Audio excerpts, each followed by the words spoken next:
Wir kommen zu den etwas größeren Kaliber von Tabat. Diesmal der Tabat Vivaldi 550 DF als 2,5 Tonner und ja, hier sieht man schon ein großer, ausgewachsener Wohnwagen mit 2x11 Kilo Gasflaschen mit drin. Das Ganze natürlich mit dem Riffelfeld mit eingebaut. Das ist die Frontansicht hier von dem Wohnwagen. Und die technischen Daten, die schreibe ich euch nochmal in die Videobeschreibung mit rein. Da habt ihr nochmal Länge, Breite und so weiter, alles was ihr wollt. Natürlich bei Tabat mit eingebauter Stützlastwaage. ATC ist hier Serie. Das ist ein Anti-Schlinger-System hier mit eingebaut. Und wirklich vielen netten Details. Sandra wird uns gleich mal den Wohnwagen mal zeigen auf Herz und Nieren.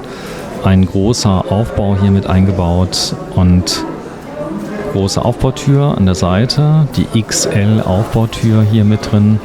In dem Fall auch ohne Fenster. Und hier die Variante mit Riffel, nicht mit Hammerschlagblech. So ist es. So, Rückseite, das neue Design von Tabat auch hier mit drin. Mit den neuen Heckleuchten eingebaut, der V550 DF und auch hier mit der neuen Multi-LED-Rückleuchte.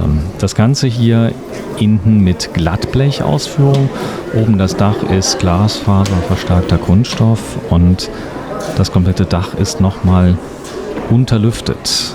So, dass also auch hier möglichst Feuchtigkeit und so weiter keine Chance hat. Ja, Sandra wird uns das gleich mal zeigen. Es gibt auch hier wieder Serviceklappen auf der rechten Seite und auch hier die Aktion Klimaanlage als Messeangebot 1.590 €. Man spart hier rund 1.100 €. Das ist das Tabat-Dach, 58 mm, was besonders wichtig ist, damit man natürlich nicht jeden Regen so mitkriegt, als würde man gerade drunter liegen. Und die weißen Alufelgen, die wir ganz oft bei den französischen Versionen mit dabei hatten. So, hier sieht man nochmal einen Kantenschutz an der Seite, optional sogar zweimal ausgeführt. Und wir öffnen mal eine von den Serviceklappen. Hier komme ich dann auch problemlos in den Stauraum rein. Das Bett sieht man hier gegenüberliegend und hier kann ich auch einmal komplett durchladen. Von vorn nach hinten. Hier in dem Fall wurden 2 Stauraumklappen dann bestellt. Gaskasten 2x11 Kilo. Ich habe es eben schon kurz erwähnt. Und auch der befindet sich im Frontbereich. ATC in Serie, eine Anti-Schlinger Software, die mit eingebaut ist und den Wohnwagen so korrigiert, dass er sich möglichst dann nicht aufschaufelt. Und der ist natürlich verschließbar und verfügt über ein Alco-Chassis, das übrigens ein netter Gag schon vorbereitet ist für ganz viele Dinge, die man hier einbauen kann. Unter anderem eine Diebstahlsicherung, dass er nicht so einfach mitgenommen und abgeschleppt werden kann. Das ist die Stauraumklappe auf der gegenüberliegenden Seite. Und es gibt so kleine Extras, wie zum Beispiel eine Hülse, die ist unten drunter.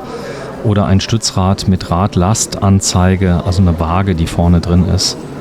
Und diese Einführhilfe für die Kurbelstütze, die befindet sich unten drunter. Da kann man einfach mit der Kurbel reingehen und muss nicht groß treffen, sondern man wird geführt. Hier nochmal Stauraum.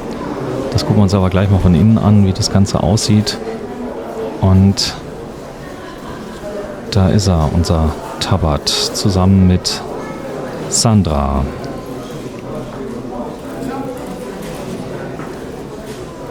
So, wir gehen mal zur Seite. Ein sehr umkämpftes Fahrzeug. Haben ihn jetzt mal freigeräumt. 33.950 €. Fliegengitter mit eingebaut in der großen, breiten Aufbautür. Und hier Kühlschrank direkt im Eingangsbereich. Wir werden uns gleich mal anschauen. Und hier jeweils mit Wohnraumteppich auch ausgelegt. Große Küche im Heckbereich.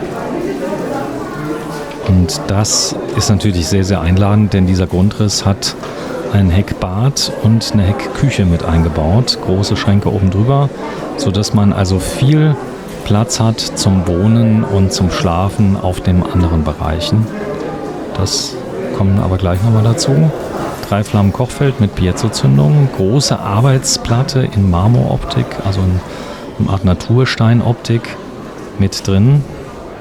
Und ja, schwer im Trend waren ja Beton- und Marmortöne und große Spüle mit eingebaut, Ablagefächer, ganz natürlich hinterlüftet, CP Plus Bedienfeld von Truma mit eingebaut und viele Ablagemöglichkeiten, unter anderem für natürlich Besteck, aber auch die Spülmaschine auf der linken Seite und große, breite Schubladen, Gassperrabhähne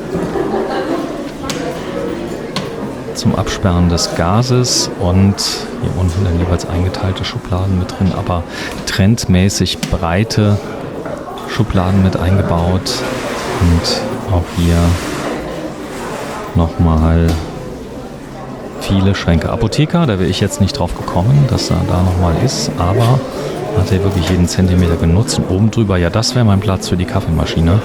Genau da würde ich die hinstellen. Und Bedienelemente, Kombiheizung diesmal mit drin, also nicht Boiler und Heizung getrennt. Da ist nochmal die Füllstandsanzeige fürs Wasser, CP Plus Bedienfeld und ganz normale Schalter mit eingebaut. Also hier kein Bussystem. Gemäß, was nicht da ist, kann ja nicht kaputt gehen. Eine Doppelsitzgruppe, die nette, die kann zum Bett umgebaut werden. Da habe ich viel Platz mit drin. Sandra sitzt auch schon mal mit drin. Jede Menge Stauräume über der Dinette. Und einen Tisch, der sich halbieren lässt von der Höhe, sodass ich da auch ein Bett draus bauen kann.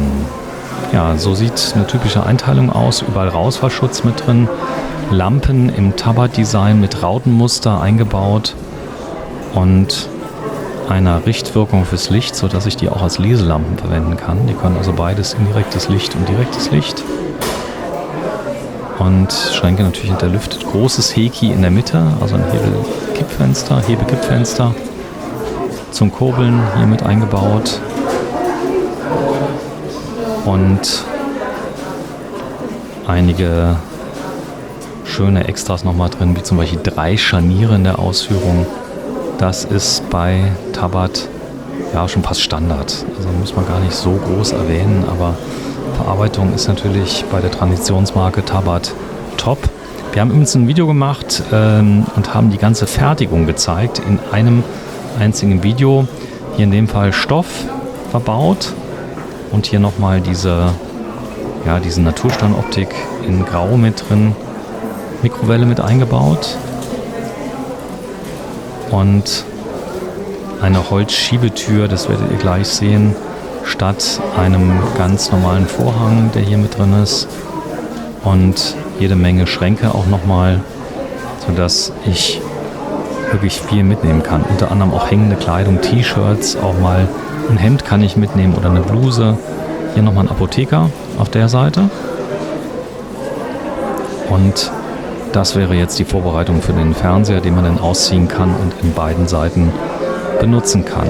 Ja, da wird nichts passieren, denn dahinter befindet sich der Kühlschrank. Und auch der ist dann von beiden Seiten zu benutzen und zu öffnen. Und das schauen wir uns mal an. Ja, großes Thema ist natürlich das Thema Bett. All das werden wir euch gleich mal zeigen.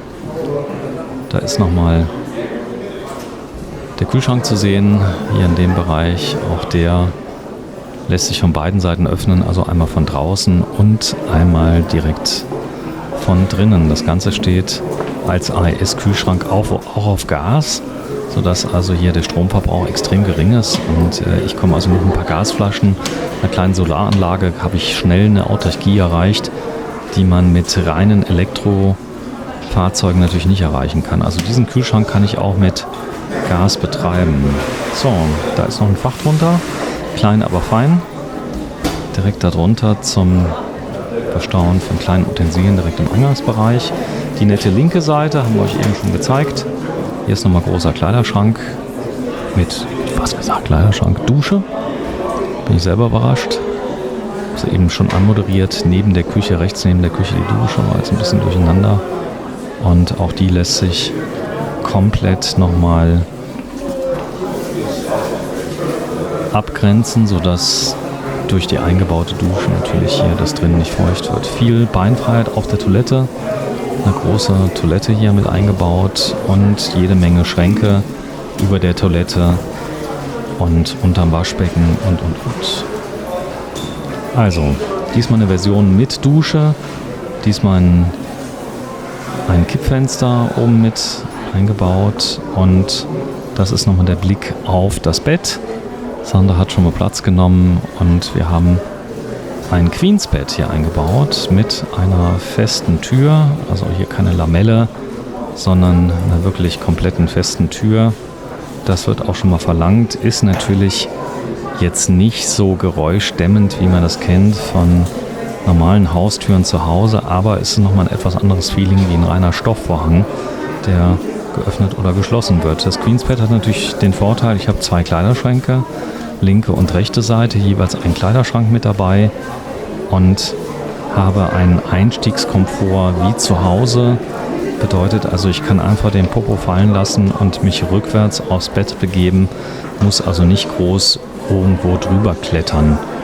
Ja, also Feeling wie zu Hause, das ist vielen Leuten ganz, ganz wichtig. Deswegen, also schaut euch die verschiedenen Betttypen an. Es muss nicht immer das längst Einzelbett sein. Es darf auch mal das Queensbett sein, hier in dem Fall, das sich übrigens auch anheben lässt komplett, sodass ich den Stauraum unter dem Bett komplett nutzen kann. Und auch hier habe ich Platz satt.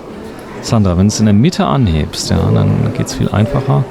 Aber zum Zeigen war es okay. Flächenvorhänge, hier siehst du übrigens auch gar nicht groß, dass du in einem Wohnwagen drin bist. Da hat schon ein bisschen das Feeling, das Ganze ist so eher so ein bisschen Hotelzimmer-like. Die Campingfenster sind verdeckt durch große Flächenvorhänge und auch hier kann man natürlich nochmal ein Fliegenschutzgitter anwenden, wenn man das Ganze nachts offen stehen lassen möchte und man kann verdunkeln mit drin, aber überall nochmal Hebe- und Kippfenster mit eingebaut. Das sind übrigens optionale Auflagen, die ich erwerben kann, also Decken, Pakete und so weiter, all das gibt es mit. Und mein Tipp ist, wenn ihr einen Wohnraumteppich haben möchtet, der ist hier in dem Fahrzeug verbaut, dann bestellt ihn am besten gleich mit. Das ist übrigens das typische Messelicht, was ich so gar nicht mag, muss ich sagen, weil das natürlich ein Licht erzeugt in einem warmen Weiß, das die ganze indirekte Beleuchtung in dem schönen Wohnwagen ziemlich kaputt macht.